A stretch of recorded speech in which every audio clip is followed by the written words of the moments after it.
ಪರಶಾಂಪುರ Challakere road ಜಿಂಜರಗುಂಟೆ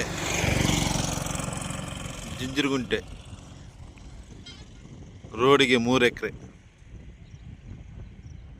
ಕೆಂಪು red ಸಾಲು ರೋಡಿನ ಪಕ್ಕನೇ 3 ಎಕರೆ ರೋಡಿಗೆ ಭಾಳ ಬರುತ್ತೆ ಸರ್. ರೋಡಿಗೆ ಭಾಳ ಬರುತ್ತೆ. ಈಗ ನೋಡಿ ಸರ್, ರೆಡ್ ಸಾಯಿಲು ಪಕ್ಕದ್ದೇ ರೆಡ್ ಸಾಯಿಲ್ ಪರಶಾಂಪುರದ ರೋಡಿಗೆ ಐತೆ ಸರ್. ಈಗ ನೋಡಿ ಸರ್, ಬಸ್ಸುಗಳು ರೋಡಿಗಿರೋದೆ ಅಟ್ಯಾಚ್ ಇರುವ ಜಮೀನು 3 ಎಕರೆ ಸರ್. ಇದು ಕೊಡ್ತಾರೆ, ರೀಸನಬಲ್ ಆಗುತ್ತೆ, ಕೊಡ್ತಾರೆ ಸರ್.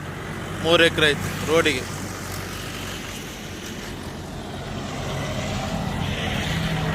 ಭಾಳ ಉದ್ದ ಬರುತ್ತೆ ಸರ್ ರೋಡಿಗೆ. ಆ ಕಳ್ಳೆ ಬೆಳೆದತ್ತಲ್ಲ, ಆ ಕಳ್ಳೆವರೆಗೂ ರೋಡಿಗೆ ಇಲ್ಲಿಂದ ನೋಡಿ ಸರ್, ಈ ಕಡೆ ಆ ಬಂಡಿ ಐತಲ್ಲ ಅಲ್ಲೇವರೆಗೂ ಕೊಡ್ತಾರೆ.